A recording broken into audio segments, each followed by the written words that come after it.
નમસ્કાર વિદ્યાર્થી મિત્રો, યુનિવર્સિટી સ્કૂલ બાબર તરફથી ઓનલાઈન ક્લાસમાં આપ સૌનું સ્વાગત છે. ચલો તો આપણે હવે ધોરણ 12 બાયોલોજી પ્રકરણ 2 સપુષ્પી વનસ્પતિઓમાં લૈંગિક પ્રજનન પ્રકરણમાં આગળ આપણે ચાલીએ. છેલ્લે આપણે પૂર્વફલન ઘટનાઓ જોઈ. પૂર્વફલન ઘટનાઓમાં પુંકેસર અને સ્ત્રી કેસર એટલે કે નર પ્રજનન અંગ અને માદા પ્રજનન અંગમાં કઈ રીતે જન્યુઓનું નિર્માણ, એની આંતરિક રચનાઓ વિશે આપણે સમજ્યા. હવે પૂર્વફલન એટલે કે ફલન થાય એના પહેલા હજુ જન્યુઓનું જે વહન થાય છે, જે આપણે પ્રકરણ 1 માં સમજ્યા, પરંતુ આ જન્યુઓના વહન માટે કેટલીક ક્રિયાઓ પણ જોવા મળે છે જુદી જુદી વનસ્પતિઓમાં. તો અહીં આપણે જન્યુઓનું નિર્માણ જે થાય છે અથવા તો વનસ્પતિમાં પરાગરજ જે છે એનું વહન સ્ત્રી કેસરના પરાગાસન ઉપર થાય છે અને સ્ત્રી કેસરના પરાગાસનમાંથી અંડકના અંડછિદ્ર સુધી જે વહન થાય છે એના માટે જવાબદાર ઘટકો કયા છે, એના માટે જવાબદાર ક્રિયાઓ કઈ છે, એ ક્રિયાઓ તરફ આગળ વધીએ તો સૌથી પહેલા આપણે પરાગનયન વિશે સમજવું પડે. આ પરાગનયન શું છે? તો આગળ જેમ ધોરણ 11 માં આપણે અભ્યાસ કર્યો અને ધોરણ 12 માં પ્રકરણ 1 માં પરાગનયન વિશેની જે માહિતી આવી એના આધારે આપણે સમજી શકીએ છીએ કે પરાગનયન એ નર અને માદા જે જન્યુઓ છે એને જોડવા માટે આ એક ઘટના છે કે એવા જન્યુઓ કે જે અચલિત હોય અને ચલિત હોય, પણ એમાં મુખ્યત્વે અચલિત જે જન્યુઓ છે કે જેમાં નર જન્યુને માદા જન્યુ સુધી જોડાણ માટે, યુગ્મનજના નિર્માણ માટે વહન થવું જરૂરી છે અને આ જન્યુઓનું જે નિર્માણ થાય છે એ માદાનું માદા પ્રજનન અંગમાં, નરનું નર પ્રજનન અંગમાં, અને આ બંને પ્રજનન અંગ જુદા જુદા હોવાને કારણે અને કેટલીક વનસ્પતિઓમાં બંને પ્રજનન અંગ એકબીજાની ગાઢ નજીક હોવાને કારણે આના જોડાણ માટે જે ઘટના જોવા મળે છે, જે સ્થાનાંતરણ જોવા મળે છે, એટલે કે પરાગરજ જે છે એ નર પ્રજનન અંગ, ઉદાહરણ તરીકે પુંકેસરમાં પરાગાશયમાંથી સ્થાનાંતરણ થઈ અને સ્ત્રી કેસરના પરાગાસન ઉપર આવે છે, આ જે ક્રિયા થાય છે એને આપણે પરાગનયન કહીએ છીએ. તો હવેનો જે ટોપિક છે બુક પ્રમાણે આપણે ચાલીએ અને પરાગનયન વિશે સમજીએ. તો નેક્સ્ટ આપણો જે ટોપિક સમજવાનો છે એ છે પરાગનયન. શું છે પરાગનયન? પોલિનેશન. શું કહેવાય એને? પોલિનેશન.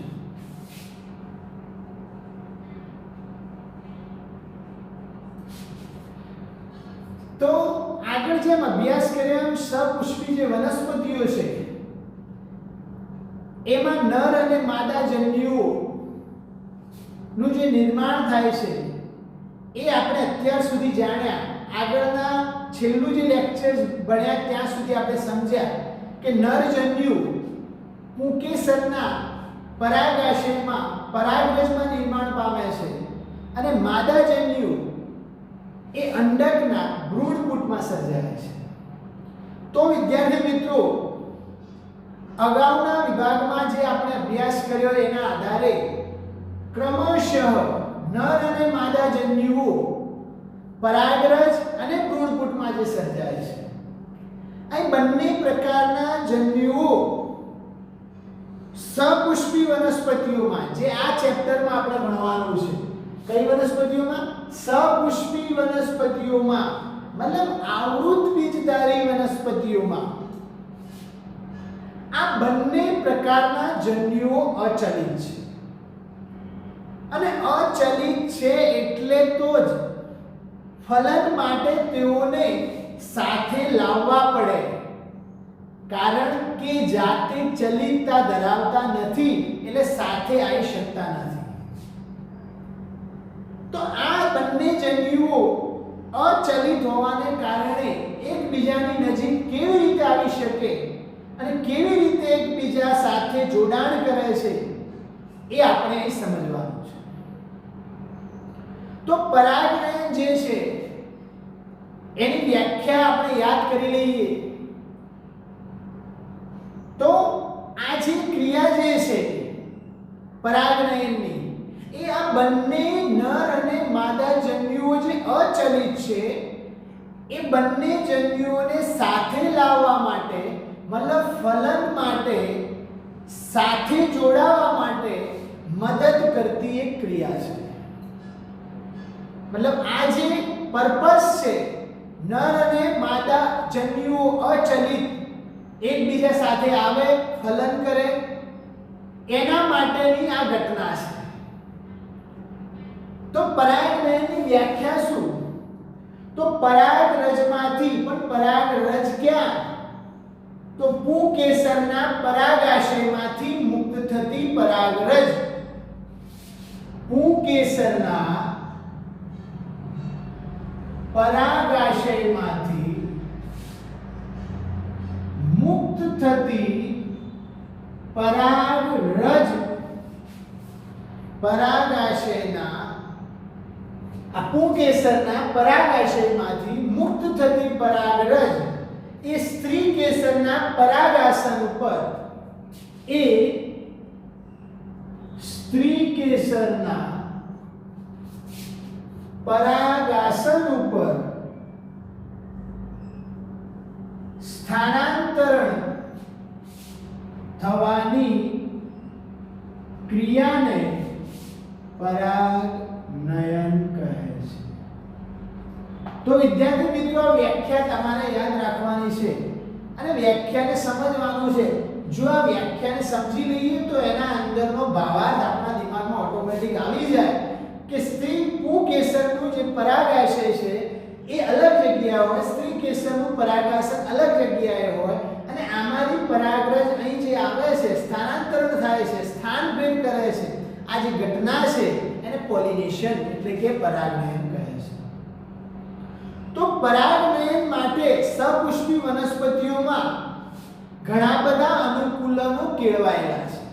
એનો મતલબ કે પરાગનયનની જો ઘટના થવાની હોય તો કુદરતી રીતે આવી વનસ્પતિઓમાં પરિબળોની મદદથી, અનુકૂલનો એટલે કે ઉદ્દીપકોની મદદથી અનુકૂલ કેળવાય છે.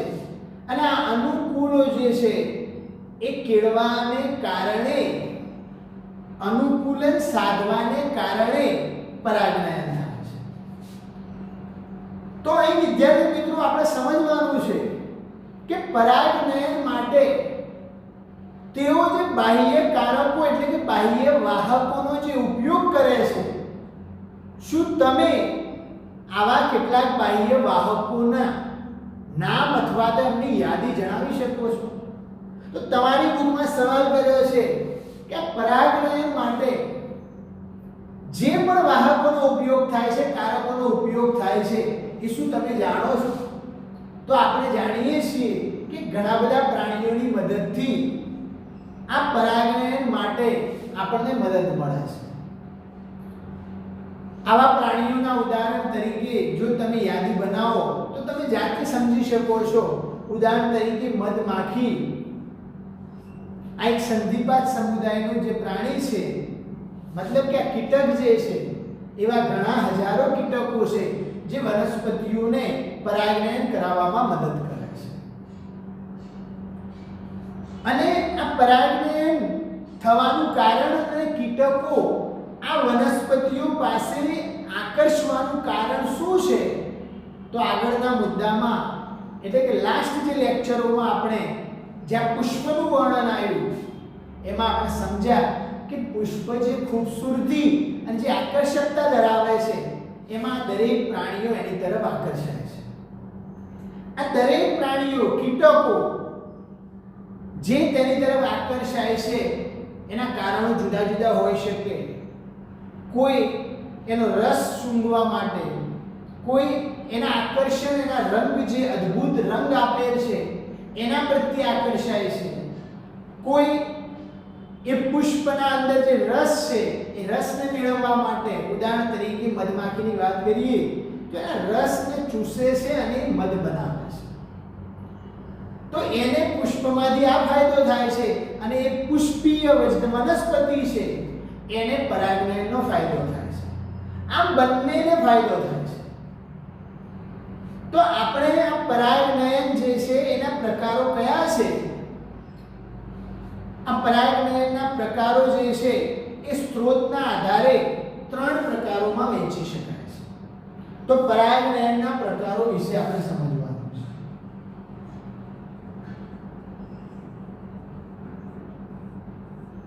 તો પરાગનયનના પ્રકારો શાના આધારે? એના 3 પ્રકારો પડ્યા. તો પરાગરજના સ્ત્રોતના આધારે 3 પ્રકારો છે.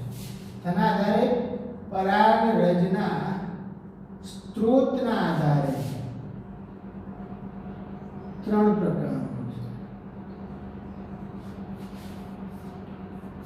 તો વિદ્યાર્થી મિત્રો તમે સમજી શકો છો કે પરાગનયન જે છે એના જે પ્રકારો છે એમાં કયા 3 પ્રકાર છે? તો પહેલો જે પ્રકાર છે એ છે સ્વફલન. કયો પ્રકાર છે? સ્વફલન. બીજો પ્રકાર છે જેને ગેટેનોગોમી તરીકે ઓળખવામાં આવે છે. ગેટેનોગોમી. પહેલો પ્રકાર છે સ્વફલન, બીજો પ્રકાર છે ગેટેનોગોમી અને જે ત્રીજો પ્રકાર છે જેને ઝેનોગોમી તરીકે અથવા તો પરપરાગનયન, પરફલન તરીકે પણ ઓળખાય છે. પરફલન અથવા તો પરવશ. શું નામ છે? પરવશ. તો વિદ્યાર્થી મિત્રો ફરીથી પરાગનયનની વ્યાખ્યા યાદ કરી લે કે પુંકેસરના પરાગાશયમાંથી મુક્ત થતી પરાગરજ સ્ત્રી કેસરના પરાગાસન ઉપર સ્થાનાંતરણ થવાની ક્રિયાને પરાગનયન એટલે કે પોલિનેશન કહે છે. પરાગનયન માટે સપુષ્પી જે વનસ્પતિઓ છે એમાં અનુકૂલનો કેળવાયેલા છે અને આના માટે બાહ્ય કારકો જે મદદ કરે છે. તો આ બાહ્ય કારકોની યાદી તમારે બનાવવાની છે. અને વિદ્યાર્થી મિત્રો આ પરાગનયનના જે પ્રકારો છે એ હંમેશા પરાગરજના સ્ત્રોતના આધારે આપવામાં આવ્યા છે. અને આ પરાગનયનના પ્રકારો જે છે એ મુખ્યત્વે 3 જે પ્રકાર છે એમાં એક સ્વફલન, એક ગેટેનોગોમી અને એક પરફલન એટલે કે પરવશ. તો આ સ્વફલનને આપણે સમજવાનું છે. સ્વફલન જાતે ફલન ક્યારે થાય, કઈ કન્ડિશનમાં થાય એ મુદ્દાને આપણે આ ટોપિકમાં સમજવાનું છે. તો સ્વફલનને સમજીએ અને ગેટેનોગોમી પરફલનને પછી આપણે સ્ટેપ બાય સ્ટેપ આગળ વધીએ.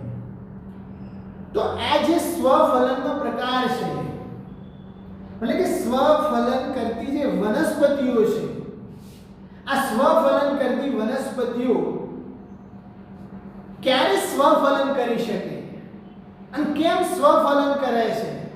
કારણ કે એક જ પુષ્પમાં પરાગનયન થાય છે. એક જ પુષ્પમાં પરાગનયન થાય એટલે શું? મતલબ કે એકનું એક પુષ્પ છે ને એના એ જ પુષ્પમાં સ્ત્રી કેસર પણ છે ને એના એ જ પુષ્પમાં પુકેસર પણ છે. એટલે એના એ જ પુષ્પમાં, તે જ પુષ્પમાં પુકેસરના પરાગાશયમાંથી પરાગરજનું સ્થાનાંતરણ એ જ પુષ્પના સ્ત્રી કેસરના પરાગાસન ઉપર થાય છે. તો તમે સમજી શકો છો. ઉદાહરણ તરીકે વટાણા જેવી વનસ્પતિના પુષ્પની વાત કરીએ તો ઉદાહરણ તરીકે આ પુષ્પ છે અને એમાં જ આ પરાગાશય એટલે કે પુંકેસર ચક્ર અને આ સ્ત્રી કેસર ચક્ર એટલે કે પરાગાસન.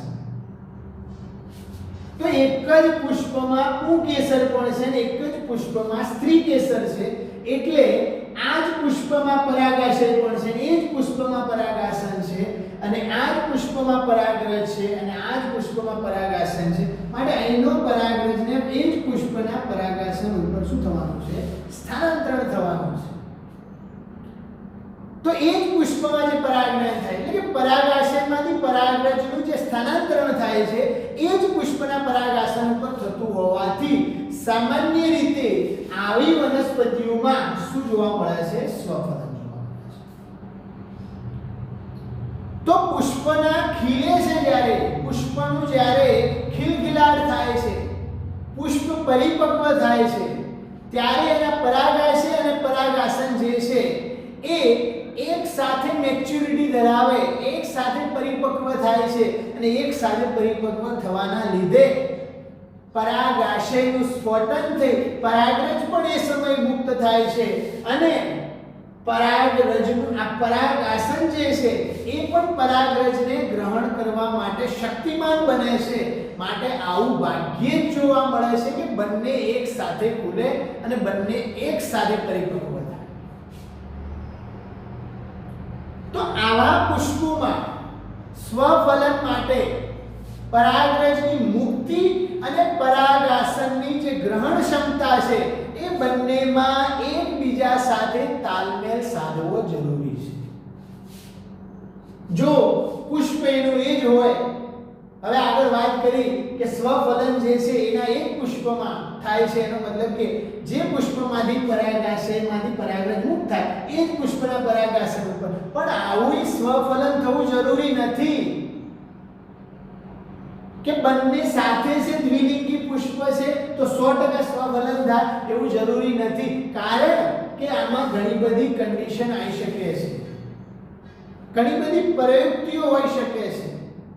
જો ઉદાહરણ તરીકે પુંકેસર જે છે એ 5 દિવસ પહેલા સ્ફોટન થઈ જાય અને સ્ત્રી કેસરનું પરાગાશય જે છે પરાગાસન જે છે એની ગ્રાહ્યતાને ના સ્વીકારે, મતલબ હજુ પરાગાસન પરિપક્વ ના થયું હોય તો આ પરાગરજનું વહન બીજા કોઈ પુષ્પમાં થઈ જાય છે વાહકોની મદદથી.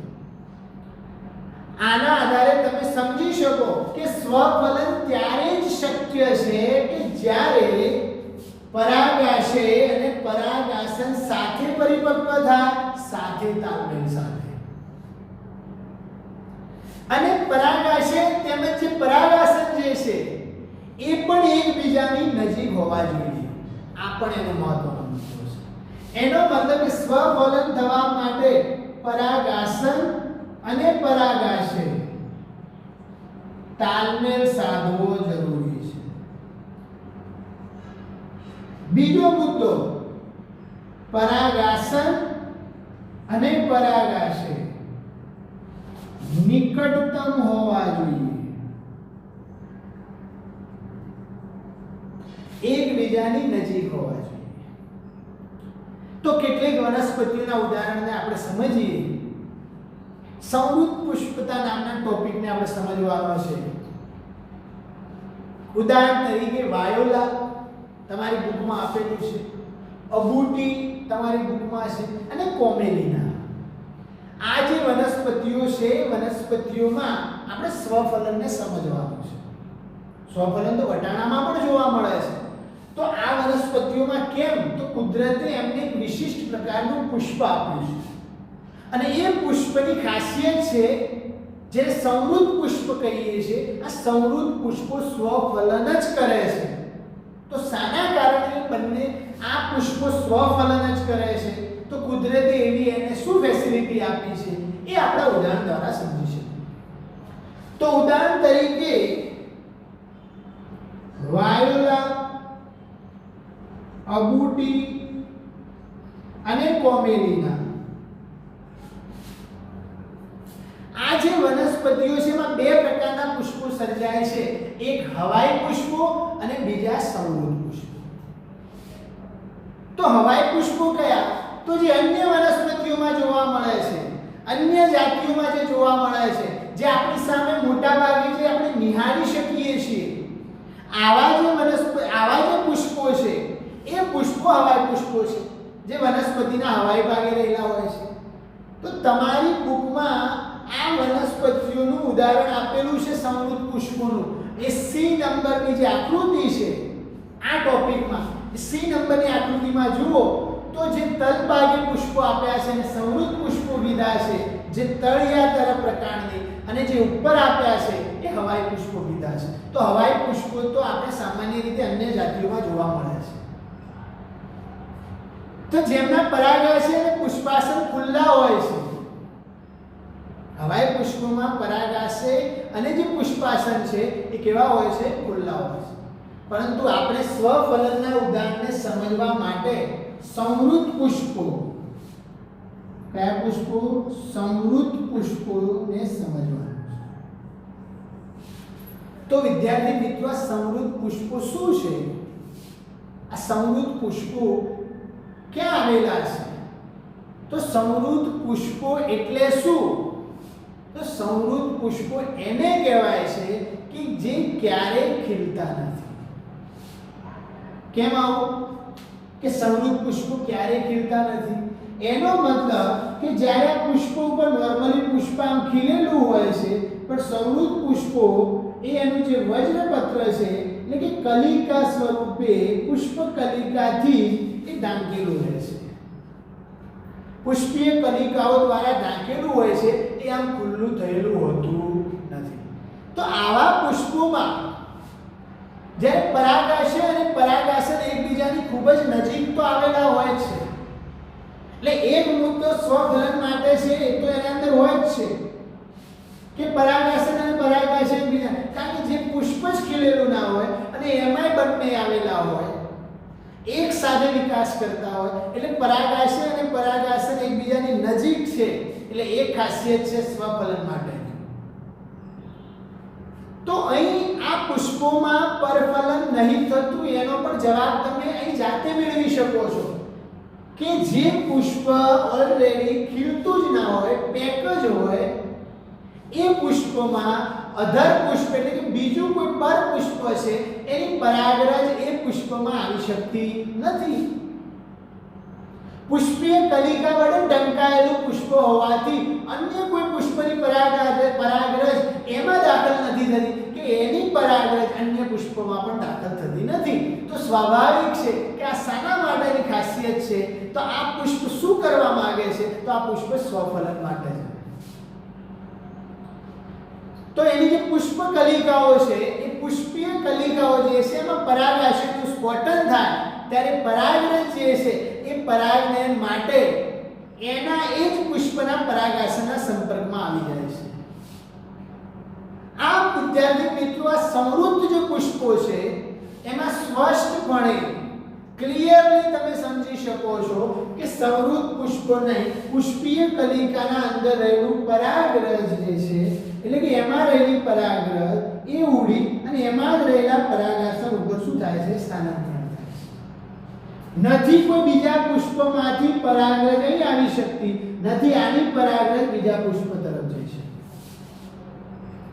તો આ પુષ્પ જે છે એ સ્પષ્ટપણે એટલે કે આ સમૃદ્ધ પુષ્પો જે છે એ સ્પષ્ટપણે સ્વફલન કરે છે. કારણ કે પરપરાગરજની પરાગાસન પર સ્થાપિત થવાની મતલબ એના ઉપર આવવાની કોઈ તક જ મળતી નથી અને એની પરાગરજ અન્ય પુષ્પો ઉપર જવાની પણ કોઈ તક હોતી નથી. તો આવા પુષ્પમાં પરાગાશય અને પરાગાસન એ એકબીજા સાથે તાલમેલ સાધે છે. તો અહીં તમે સમજી શકો છો કે સમૃદ્ધ પુષ્પો જે છે એમાં પરપરાગનયનની એટલે કે પરાગનયનની ગેરહાજરીમાં પણ બીજ સર્જન થાય છે. શું તમને સવાલ કર્યો છે, શું તમે કહી શકો છો કે સમૃદ્ધ પુષ્પતા જે જોવા મળે છે વનસ્પતિઓ માટે એ લાભકારક છે કે નુકસાનકારક છે? તો લાભકારક પણ છે, નુકસાનકારક પણ છે. કારણ કે વનસ્પતિ હોય કે અન્ય પ્રાણી હોય, અગર એમાં સ્વફલન થાય તો સ્વફલનમાં એના એ જ વનસ્પતિના લક્ષણો એટલે કે જન્યુઓના હોય. માદા પણ એના એ જન્યુઓ ધરાવે અને નર પણ એના એ જન્યુ ધરાવે છે. તો બંને જન્યુઓ સમાન જનીનિક ભિન્નતા ધરાવતા નથી, એટલે કે સમાન લક્ષણો ધરાવે છે. તો એમાં ભિન્નતાનું લક્ષણ જોવા મળતું નથી.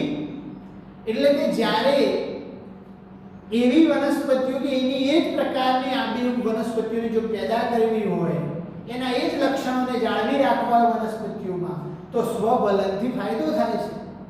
પણ જો આપણે વનસ્પતિઓમાં ભિન્નતા માણતા હોઈએ, ભિન્નતાની આશા રાખતા હોઈએ કે વનસ્પતિઓ હોય કે પ્રાણી હોય એ જેમ સમય જાય એમ ભિન્નતા થવી જરૂરી છે, બદલાવના આધારે જનીનિક ભિન્નતામાં ફેરફાર થવો જરૂરી છે. તો જનીનિક ભિન્નતામાં ફેરફાર થવો હોય તો પછી પરપરાગણ જરૂરી છે. કારણ કે અન્ય પુષ્પની પરાગાશયના પરાગરજમાં જે જન્યુઓ છે, જે જનીનો છે, ડીએનએ છે, એના લક્ષણો અને બીજા અન્ય પુષ્પના જે માદા છે જન્યુ છે એના અંદર રહેલા જનીનો જે છે એ અલગ અલગ હોવાને કારણે પરપરાગણ થવાથી ભિન્નતા જળવાઈ રહે છે. તો આના આધારે તમે કહી શકો કે સમૃદ્ધ પુષ્પતા વનસ્પતિઓ માટે એ વનસ્પતિઓને એવી વનસ્પતિ પેદા કરવા માટે, એવા જ બીજના સર્જન માટે એ લાભકારક છે. પણ જો ભિન્નતા મેળવવી હોય તો નુકસાનકારક છે. તો આપણે સમજી શકીએ છીએ. તો વિદ્યાર્થી મિત્રો, આજે આપણે આ લેક્ચરમાં પરાગનયન, પોલિનેશન ની વ્યાખ્યા સમજ્યા, એનું ઇન્ટ્રોડક્શન સમજ્યા, પરાગનયનના જે પ્રકારો છે, પરાગરજના સ્ત્રોતના આધારે 3 છે. સ્વફલન છે, ગેટેનોગોમી છે અને પરવશ છે. તો આપણે સ્વફલન વિશે સમજ્યા અને આ સ્વફલનમાં જે સમૃદ્ધ પુષ્પતાનો ટોપિક છે એ વારંવાર બોર્ડમાં એમાંથી પૂછાતો પ્રશ્ન હોય છે. તો તમારે આ સમૃદ્ધ પુષ્પતાના મુદ્દાને બરાબર સમજવાનો છે અને એને યાદ રાખવાનો છે. તો અહીં આ જે લેક્ચર છે એને આપણે પૂરું કરીએ છીએ. તો હું આશા રાખું કે તમે ત્યાં સુધી જે ટોપિક ચાલ્યા એની સ્ટડી કરતા હશો અને ત્યાં સુધીનું અભ્યાસ ને ધ્યાનમાં લઈ અને બોર્ડની તૈયારી માટે તમારે અત્યારે તૈયારી કરવાની છે. તો આપણે નેક્સ્ટ ટોપિક, બાકીના જે પ્રકારો છે એને આપણે નેક્સ્ટ લેક્ચરમાં સમજશું. તો આજે આપણે આ લેક્ચરને પૂરું કર્યું છે.